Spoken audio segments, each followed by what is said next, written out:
पता नहीं बहुत तेज एक ब्लास्ट हुआ, खूब तेज वाला। हम तो अपने बच्चे लेकर आए कैसे। इस इंसिडेंट में कुछ लोग को इंजरीज भी आई है और कुछ लोगों की डेथ भी हुई है। तुरंत जांच होकर नतीजा जो आएगा जांच हम जनता के सामने रखेंगे। लेकिन दोस्तों कल के ही दिन सुबह से जो 2 खबरें आई उसने सबको हैरान कर दिया, क्योंकि डॉक्टर एक ऐसा प्रोफेशन जिसको दुनिया में जान बचाने के लिए जाना जाता है, लेकिन इस देश के अंदर 2 ऐसे डॉक्टर्स पकड़े गए जिनका मंसूबा अगर कामयाब हो जाता तो इस देश के ऊपर एक ऐसा आतंकी हमला हो जाता जिसको लोग सदियों तक याद रखते। देश के अंदर इनमें से एक डॉक्टर ने एक ऐसा केमिकल बनाया जिसे छूने से भी इंसान मर सकता था। वहीं फरीदाबाद से एक ऐसे डॉक्टर को पकड़ा गया जिसके पास 350 किलो से ज्यादा विस्फोटक था। इसके अलावा टोटल 2900 किलोग्राम एक्सप्लोजिव मिलने की भी बात सामने आई है। सोचिए, जिस जगह से ये एक्सप्लोजिव बरामद किए गए वहां से प्राइम मिनिस्टर का घर, राष्ट्रपति भवन और देश की संसद मात्र 30 से 35 किलोमीटर की दूरी पर थी। और ये सब दिन भर चल ही रहा था कि शाम तक दिल्ली में ब्लास्ट की भी खबर आ गई। दोस्तों, गुजरात एटीएस ने 3 ऐसे आतंकवादियों को पकड़ा जिनका मंसूबा अगर कामयाब हो जाता तो देश में एक बहुत बड़ा हमला हो सकता था। ये हमला न सिर्फ लाखों लोगों की जान लेता बल्कि कितने ही परिवारों को बर्बाद कर देता। गुजरात एटीएस ने जिन 3 आतंकियों को हाल ही में पकड़ा है वो देश भर में बड़े आतंकवादी हमले की साजिश रच रहे थे और उनके पास हथियार, जिंदा कारतूस और खतरनाक घातक केमिकल मैटर्स मिलने की भी पुष्टि हुई है। इन 3 आतंकियों का मकसद देश के अलग अलग हिस्सों जैसे दिल्ली, लखनऊ, अहमदाबाद सहित बाकी हिस्सों में बड़े आतंकी हमले करना था। एटीएस को इनके पास से कई पिस्टल, 30 जिंदा कारतूस और राइसिन जहर बनाने के लिए इस्तेमाल होने वाला लगभग 4 लीटर कैस्टर ऑयल मिला। ये बोला जा रहा है कि ये लोग पाकिस्तान और अफगानिस्तान के हैंडलर्स के संपर्क में थे। अहमदाबाद, दिल्ली और लखनऊ के सेंसिटिव इलाकों में इन्होंने रेकी करके खुफिया जानकारी और फोटो खींच कर रखी थी। जांच में पता चला है कि इनका मुख्य मकसद राइसिन जैसा विषैला पदार्थ जिसकी मदद से एक केमिकल आतंकी हमला करने का था। इन तीनों का नाम डॉक्टर अहमद मोहिउद्दीन सैयद, आजाद सुलेमान शेख और मोहम्मद सुहेल सलीम खान है। मोहिउद्दीन हैदराबाद तेलंगाना, सुलेमान शेख शामली उत्तर प्रदेश और सुहेल खान लखीमपुर खीरी उत्तर प्रदेश से था। जो अलग अलग टीमें बनाई गई थी उनमें से इस आरोपी को अदालत के पास जो टोल नाका है इस पे वॉच रखी गई क्योंकि इसका मूवमेंट उस साइड में आ रहा था। वॉच के आधार पर एक आंध्र प्रदेश नंबर की एक गाड़ी वहां से गुजरती हुई मिली, उसको रोका गया, चेक किया गया तो इसमें जो इन्फॉर्मेशन वाला आदमी है सैयद अहमद मोहिउद्दीन, ये हमें मिल गया। सोर्सेज बता रहे हैं कि इन तीनों को अलग अलग काम सौंपे गए थे। मोहिउद्दीन पेशे से एक डॉक्टर था जो चीन से MBBS पास आउट था, वहीं राइसिन बनाने की कोशिश कर रहा था। साथ ही 20 साल का सुलेमान शेख हथियारों की सप्लाई और रेकी में शामिल था। वहीं 23 वर्ष का सुहेल खान हथियारों का इंतजाम और आतंकी गतिविधियों में हिस्सा लेने वाला था। मोहिउद्दीन सैयद इस साजिश का प्राइम सस्पेक्ट है जिसने राइसिन जैसे खतरनाक केमिकल की जानकारी रखने के चलते यह हमला करने की कोशिश की थी। इनमें से 2 लोग पाकिस्तान से हथियार मंगाकर गुजरात पहुंचे और महत्वपूर्ण जगहों की रेकी की। जांच में पता चला है कि इनका मार्गदर्शन अफगानिस्तान के अबू खदीजा नामक हैंडलर के जरिए हो रहा था जो इस्लामिक स्टेट खोरासन प्रोविंस यानी ISKP से जुड़ा है। अब बड़ी संख्या में हथियार, कारतूस और केमिकल मैटर का मिलना इस बात का संकेत है कि ये लोग लार्ज स्केल आतंकवादी हमले या बायोलॉजिकल टेरर अटैक की योजना में थे। ये लोग देश के भीड़-भाड़ वाले शहरों में हमला करने के इरादे से हथियारों की सप्लाई और रेकी कर चुके थे।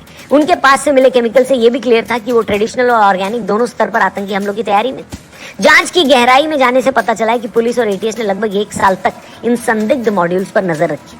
तीनों आतंकवादी लगातार हथियारों का सप्लाई नेटवर्क स्टैब्लिश कर रहे थे जिनकी जानकारी उनके मोबाइल फोन और मैसेजेस से मिली। आतंकवादियों ने अहमदाबाद, दिल्ली, लखनऊ समेत रिलीजियस और पॉलिटिकल सेंसिटिव जगहों की रेकी की थी। इससे पता चला कि हमला देश भर के बेहद ही जरूरी और सेंसिटिव इलाकों पर करने की इनकी प्लानिंग थी। हथियार पाकिस्तान से मंगाए जा रहे थे और राजस्थान के हनुमानगढ़ से सप्लाई किए जा रहे थे। इसके अलावा ये भी पता चला कि आतंकियों के नेटवर्क में कई रीजनल और विदेशी हेल्पर्स भी जुड़े हुए हैं, जिनकी अब जांच जारी है। सोचिए, ये लोग अगर अपने मंसूबों में कामयाब हो जाते तो क्या होता।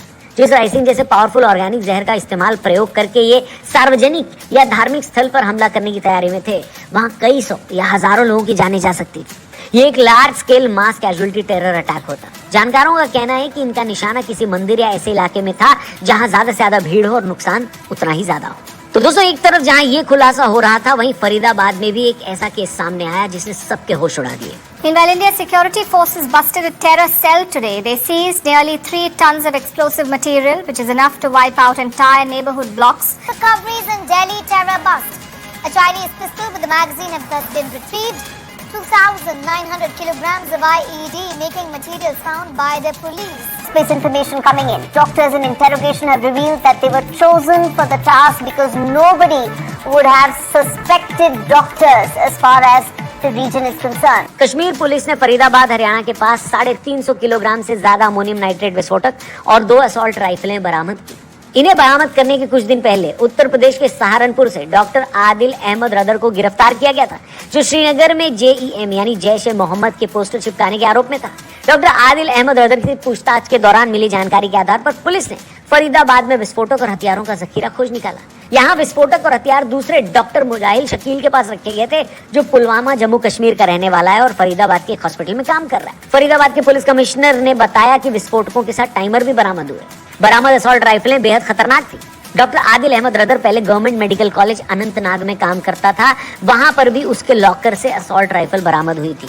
उसके खिलाफ मुकदमा भी दर्ज किया गया। जांच में इतनी बड़ी मात्रा में विस्फोटक राजधानी के नजदीक मिलने से सवाल उठता है कि मकसद क्या था और इसे बिना पकड़े कैसे यहाँ लाया गया, जिसके लिए गहन जांच जारी है। पूरे नेटवर्क को ट्रेस करना भी बाकी है। क्या इन पकड़े गए लोगों का कनेक्शन दिल्ली ब्लास्ट से है, ये जांच में जल्दी पता लगेगा। पर दोस्तों, यहाँ एक बड़ा सवाल उठता है कि लोग कहते हैं कि एजुकेशन ही लोगों को रेडिकल होने से बचा सकता है, पर यहाँ तो पकड़े गए ये दोनों ही डॉक्टर्स हैं, पढ़े लिखे हैं, सोसाइटी के फॉर्मूले के हिसाब से समझदार भी हैं। तो इस तरह की आतंकी सोच की क्या वजह है?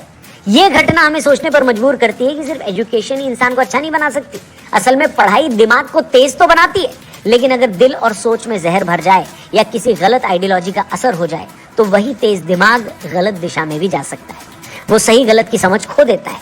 ऐसे में पढ़ा लिखा होना भी बेकार हो जाता है।